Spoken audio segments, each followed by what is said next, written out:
Welcome to the Butterfly Effect. I'm Chris Horner. This is stage 3 of Vuelta a Catalunya. Today is going to be a day that we could possibly see Juan Ayuso become a first page rider. Is it possible? I don't know if you can move up to the first page, but you can beat a first page rider up here on stage 3 if you're Juan Ayuso, because Primoz Roglič is in the race. Primoz Roglič I have as my third best rider in the world right now.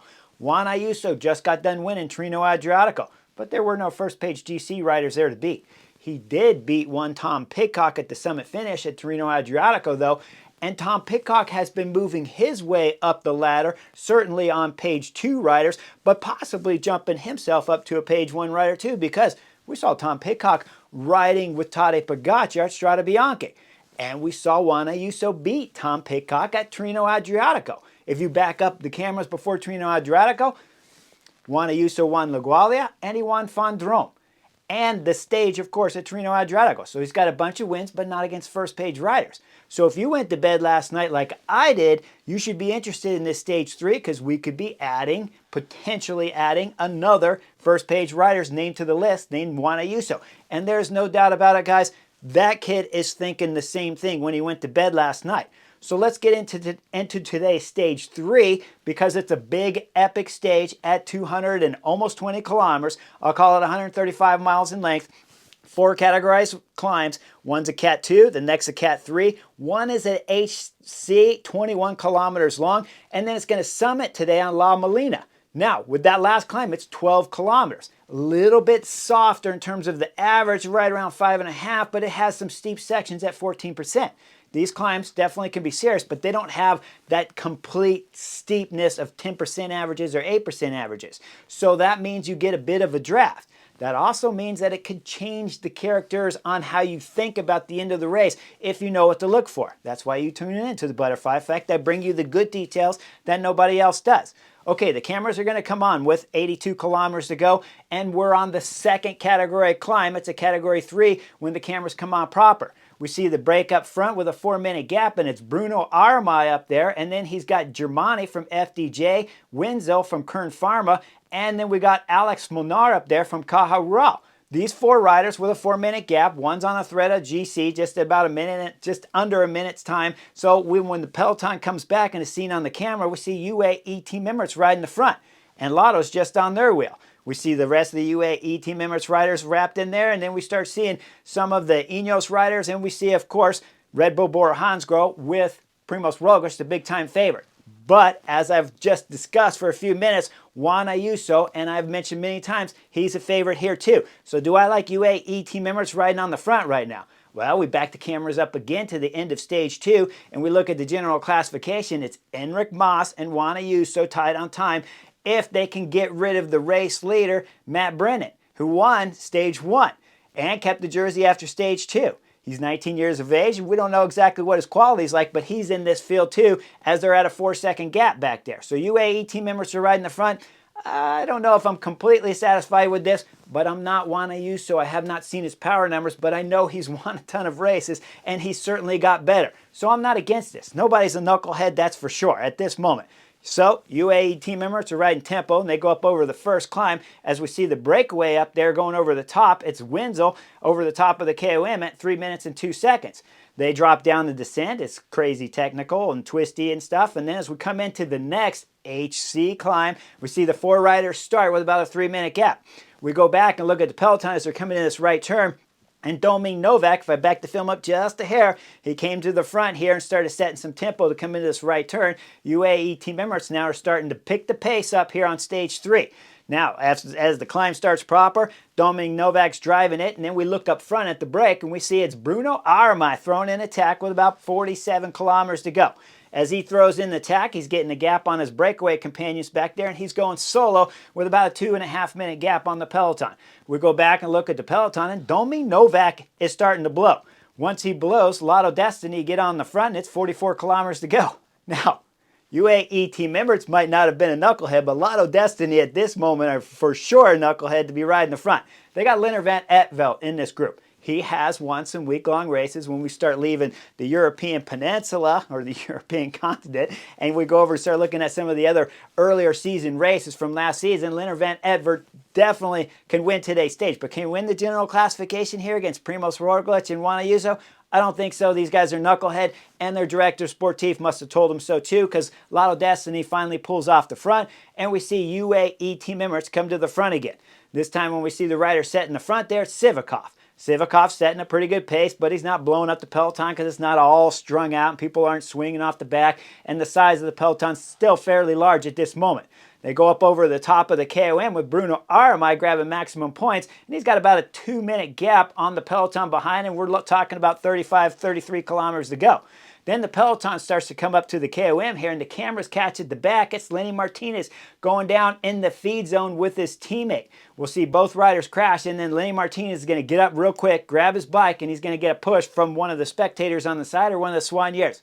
Then the peloton goes up and over the KOM with UAE team members on the front. Lenny Martinez latches onto the back of the group there, and the race leader's jersey from Viz Melissa Bikes, Matt Brennan, he's still in this front group. So the young 19-year-old kid got a little bit of climbing legs. Can he get up over the last and final summit climb, though, here on stage 3? I don't know about that, but let's see what's happening. Bruno Armai is dropping down the descent. UAE team members are controlling the descent, too. And we come into about 15 kilometers to go. And then Quinn Simmons from Liddell Trek get on the front and start pulling with UAE team members. Okay, Lotto Destiny is a knucklehead. Quinn Simmons definitely is a knucklehead at this moment, because when you back up, you see that he's got Juan Pedro Lopez, that's their GC favorite here, to try to do something against the best riders in the world named Primoz Roglič or Juan Ayuso, but you shouldn't be helping out UAE team members at all. I know it's only a 15K to go and 3 kilometers into the start of the climb. It gets a little zigzag in the road there, a little right, left that exits the main road. Then we start coming through the neighborhood. But this is when Quinn Simmons should really be on the front when you're side by side against UAE team members, because you want to be placing Juan Pedro Lopez at the front of the peloton when this climb starts proper with 12 kilometers to go. So we get a little bit deeper in there and we start to climb proper, and we're hitting under 12 kilometers to go. We see Bruno Armai still solo with about a 1-minute gap. You know this kid's going to get caught right now. There's no doubt about it, because you start looking down the peloton and you see Sivakov blows right away as the climb starts proper for UAE team members. So it's time for Pablo Torres to get on the front. Pablo Torres is a young kid, 19 years, 20 years of age, if I remember correctly. He's drilling in the front, and he's going to do a good job for about 2 kilometers into this climb. When Pablo pulls off, we're going to see Solarism come to work. Man, I love when Solarism is in the race. He always gives me something exciting to talk about.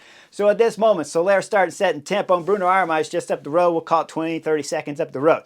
Soler starting to drill it, and he's coming in for about 700 meters as he's wrapping up Bruno Armai to get this whole race together, which means we got a stage victory up for grabs.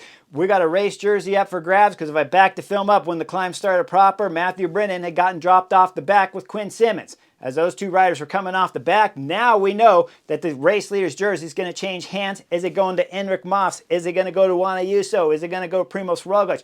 Egan Bernal's in the race for sure. Leonard Van Etvelt with Lotto Destiny, he's been riding his team on the front in today's stage 3, so maybe he's interested in taking a jersey too. Well, Soler's riding the front, the Solarism. As he's pulled back, Bruno Armai, he did about 700 meters on the front. Bruno Armai gets wrapped up, and then we see attack from Marquez Samsic and Cofidis. Then what happens? The Solarism makes an appearance. Before it was just Soler, but now it's the Solarism as he's jumping across to the 2 guys up in front. Why am I calling them the Solarism? Okay, what's the plan here for UAE team members? If you want to attack Primoz Roglič, the outright favorite here, and you have 3 guys on general classification in this group, Soler, Adam Yates, and Juan Ayuso. These two, the first two, Soler and Adam Yates, they're only about 31 seconds down on the general classification, and Ayuso is the race leader along with Enric Mas at this moment. So we start thinking about, why is Soler attacking? If you wanted to play that tactic, I'm all for it. But why ride 700 meters on the front of the peloton, tire yourself out, and then cover the first attack and get up there? Well, as he covered that attack, that puts 3 guys in the front, but Moby starts pulling it back. They wrap it all up again. Then we start seeing the next attack. It's Sepp Kuss and Ben O'Connor. Ben O'Connor's a threat on the general classification. Sepp Kuss, the American rider, winner of the Volta a España, right? Sepp Kuss is not a threat, but Ben O'Connor is at just over 30 seconds back on the general classification.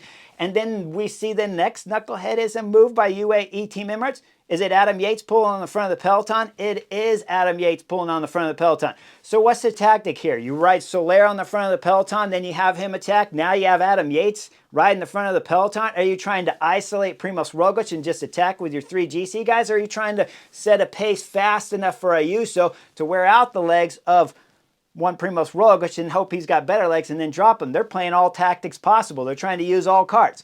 So Adam Yates pulls this group back. Then we see up front, Roglič is getting interested as the peloton slows up a little bit, and we see Giulio Pellizzari come into the picture. He comes up as Primož Roglič is looking back, and as he starts to take a pull, he looks back over his shoulder, and they have a little chit-chat conversation. Well, Primož Roglič has got an easy plan 101 right here. He's going to put his teammate on the front, control the peloton, bring him as far up to the finish, and try to win today's Stage 3 here of Volta a Catalunya, and possibly get himself in the race leader's jersey if he's got a bit of a gap. Well, Pellizzari starts going to work on the front of the peloton, and about just under 8 kilometers to go, I'll call 7.8, Primož Roglič drops off his wheel and drifts back into about 7th position. He wants a little bit more of a draft as he's not worried of the pace of Pellizzari. We look at the peloton size. Now we're getting down to about 40 riders. Not a blistering pace. If we start looking at the back of the peloton, it's a little bit wider. And then we start going into our next attacks as it's Israel Premier Tech's George Bennett throwing an attack, my old teammate from Radio Shack. As George Bennett's throwing an attack, he's got Lorenzo Fortunato on his wheel. These 2 riders are going up the road, and then we see the Solarism throw an attack and come across. Now there's 3 riders up there. Soler's doing some work, George Bennett's doing some work, Lorenzo Fortunato's doing some work, and then Soler throws in his first attack. Okay, this is another Solarism. What are you doing right now? Let's look at this picture again where it shows the GC favorites up in this group of 3. Soler's 31 seconds down on GC, as I've already told you. We start looking over at Lorenzo Fortunato. He's just around the minute time back on the general classification, which means Soler's the best placed GC guy right here, and he can put pressure on Bora Hansgrohe behind where Pellizzari's chasing back there. Now, is Soler happy? No, he's not happy. Immediately after he attacked him and they caught back onto the back wheel, he's first looking over his shoulder. Then if he pulls off real wide, and he forces the other 2 to come through and do a pull. Soler, if you stop attacking these guys, the group would go faster and you would get help and it would go faster and the gap would extend out to Pellizzari back there chasing the peloton. Well, now we look at the back of the peloton. And we see it's a little bit wide back there, so again, it's not going super fast. That's why the 3 riders in front are still able to hold a gap on the peloton, because it's a little wide in the back of the peloton, which tells you can't be going Mach speed. That's simple math. It would be single file. There's 35, 40 riders in this group. It can't possibly be going Mach speed if you look at the peloton this wide. But now take a look at this back picture again and look in front. Well, it's the time for the 3rd attack from the Solarism to throw in the next move. As he's throwing in the 3rd attack with 4.7 kilometers to go, Soler's getting the gap. Lorenzo Fortunato's suffering back there a bit, and then the gap behind Lorenzo, that's to my old teammate George Bennett. He's got a bigger gap, and then you look further back to the peloton. Sepp Kuss, the American Flying Eagles, throwing in his attack out of the peloton, bridging up. He'll pass through George Bennett, and just as we see Lorenzo Fortunato catch onto the back wheel there of Soler, we're going to see Sepp Kuss bridge up too to make it 3 riders in the front group with 4.2 kilometers to go, and I'll call it about a 5-7 second gap to the peloton, maybe 10 or 11. Now, as the peloton's back there, it's starting to slow up a little bit. The 3 riders are working a little bit more and gelling a little bit more together. Now, we come up down to the descent here. We see Soler on the front. He's doing 60 kilometers an hour. Then Sepp Kuss takes over and relieves the Spanish rider on the front. He's doing almost 80 k an hour. They're flying down the descent. This is a crucial moment for the peloton behind, and if you're Primož Roglič, it's very crucial. So luckily for Primož Roglič, at this moment, he's got Pellizzari still on the front. You got to keep the speed fast in the peloton. If you sit up right now, these 3 riders at 78 kilometers an hour can gain a huge gap that you will not be able to bring back in the last 1.5 kilometers of today's race when this descent finishes and we go up to the last final pitch to end the Stage 3. The 3 riders in front, they've worked well together with Sepp Kuss and, of course, with Soler doing the pulls down the descent. And once the road starts coming back up, Sepp Kuss is on the front. He waves over as we see Soler take over the front of the peloton. We're going into about 1.5, 1.2 kilometer to go as the climb starts going up. Now we look at the peloton behind. Pelizari's off the front. EF Education starting to pull. I'll take a guess that this is Esteban Chavez doing some work for Carapaz up there to try to bring these guys back. The gap is getting tight. We're coming up to the top with 700 meters to go. It's a right turn. We see the three riders exit, and it looks like they got some gap, right? It's not that much, really, because once they go a little bit further, we start seeing the front of the peloton, Primoz Roglič, Juan Ayuso's up there, and then we see Felix Gall close the gap up to the three riders in front. As he closes the gap of the three riders in front, we got about a 35-40 rider group still coming to the finish of stage 3. And we're under a kilometer to go. We're talking about 700, 650 meters to go with Felix Gall on the front. As Felix Gall gets relieved, it's Soler hopping on the front. I don't know if he wants to attack or pull the field. I don't know what their plan is. I don't think they do either. But the Solerism's on the front. As he starts pulling, we go into 350 meters to go, and we see Primoz Roglič slot behind Soler. As he slotted behind Soler, Juan Ayuso sitting third. Soler's first position, of course. And we see Sepp Kuss is there. All of the favorites are in the picture. Mikel Landa's in the picture. We're going to see that Lenny Martinez is in the picture. Egan Bernal, the Colombian, he's in the picture too. Now, we get a little bit further, just a tiny bit, and we see Sepp Kuss pull off to the right as his legs are starting to blow. As he's pulling off, I'll call it 275 meters to go. Roglič is getting interested in starting his sprint. I'll call it 250 when he kicks hard. He kicks hard around Soler, and as he's coming around the left side, Juan Ayuso's trying to follow the Primoz Roglič, but Primoz Roglič does a wise tactic here. Soler was fading coming into the left on the right side of Primoz Roglič. Primoz Roglič went over the top of him and then cut hard right. This opens up the gap on your back wheel. So if you're Primoz Roglič hitting out at 250 meters to go right now, you can get a gap on Juan Ayuso behind, who's the current race leader, along with Enric Mas at this moment with 250 meters to go. Now we'll go up to 200 meters to go, and Juan Ayuso closes the gap up to the Slovenian Primoz Roglič. Just behind Juan Ayuso is Mikel Landa. Mikel Landa's getting a little bit of gap on everyone else, but Primoz Roglič and Ayuso are leading into this left turn. As they come into the left, it's 150 meters to go. As they start exiting the left, Primoz Roglič looks right over his shoulder. He made a mistake right here, guys. This is a knucklehead move. He left a door open on the right side, and it's a right turn coming up at 75, 100 meters to go. So Ayuso knows he passes by against the fencing there on the right side of Primoz Roglič. He pushes hard through. There's a little bit of elbow rubbing there, but rubbing's racing when it's 100 meters to go. So Juan Ayuso hits out on the accelerating button, stand up, sprinting hard as he's starting this last final bend into the finish of today's stage 3. Primoz Roglič is hitting hard too as they're coming through the bend. They're coming out of it with about 60 meters to go. Primoz Roglič is coming up on the left side of Juan Ayuso. Juan Ayuso sits down, then he finds the energy again to get back up out of the saddle and start sprinting again. Coming into 25 meters to go, the two riders are side by side. Coming into 10 meters to go, you know it's going to be a bike throw. And coming into the last meter, both riders toss their bike. Juan Ayuso wins the bike throw here at the line by tires width, maybe just 2 tires width right there over Primoz Roglič. It was hard to tell live. I had to watch it again the second time to know for sure, but Juan Ayuso knows he won. As he crosses the line, it's a short runoff here. You see the fencing. Juan Ayuso's got to make a hard right, and so does Primoz Roglič make the hard right. Both riders make it through the right. Juan Ayuso's got to veer through the people there as he avoids crashing his bike, gets through the parked cars, comes up to the hillside through the snow, drops his bike, lays out on the mountainside here, passed out as he won stage 3 here of Catalonia. Now Soignier comes running over to him. He's got the fresh bottles and stuff, and he starts shaking him a little bit. This is how they try to get the rider waking up here, as Juan Ayuso's taking all maximum time here to recover after that sprint finish against Primoz Roglič. Is Juan Ayuso first page rider? Okay, guys, we still have to wait for a little more evidence. Why do we got to wait for some more evidence? First off, Primoz Roglič did his normal attack that he usually goes from a little bit deep out, and this attack normally blows everybody off the wheel, but not Juan Ayuso. He got back up on the wheel with only a small gap for a short amount of time. That means Juan Ayuso's form has gotten better than years past, because most likely when we look into years past and Primoz Roglič throws an attack like that, nobody can follow it to the line, but Juan Ayuso did. So is he better than years past? Absolutely. Now here's the next detail you got to look at that's super important. He beat Primoz Roglič. That is true. There's no doubt about that. Primoz Roglič made the tactical error of leaving that side open against the fencing as he exited the left turn. You got to go all the way to the fencing because it's the right turn at the top. So then Primoz Roglič had to come around the outside to make that bike throw. If he stayed on the inside, he most likely wins today's stage 3, no doubt. But instead, Juan Ayuso did. But the big buts here always happening is that the climb was a little bit softer. And how do we know it was a little bit softer? Well, there's 35 riders finishing in the front group here. We start looking at the general classification. Sure, Juan Ayuso's in the race leader's jersey. Primoz Roglič is back just 6 seconds on GC. Mikel Landa's 11 seconds back on GC. But most everyone else is in the top 20, 30 seconds back on general classification.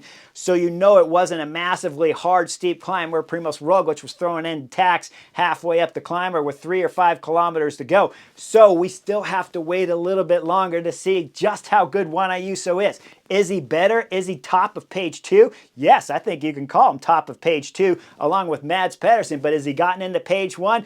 I can't tell you for sure. We need more details. We need more steeper climbs to find out if Juan Ayuso could really drop Primoz Roglič when we're talking about the real mountains, because today was just a little bit softer pace going up the final climb here, and the tacks from UAE Team Emirates allowing the pace from behind Pellizzari just setting a steady tempo. And again, every time you look at the peloton, it's way back there, which means it wasn't super fast. So congratulations to Juan Ayuso. You have absolutely stepped up your level from last year. Are you getting up there to page 1? Getting mighty close. You might even be there. We're just going to have to wait for some more mountain stages to know for sure. Like and subscribe. I'll see you guys on the next edition of the Butterfly Effect real soon.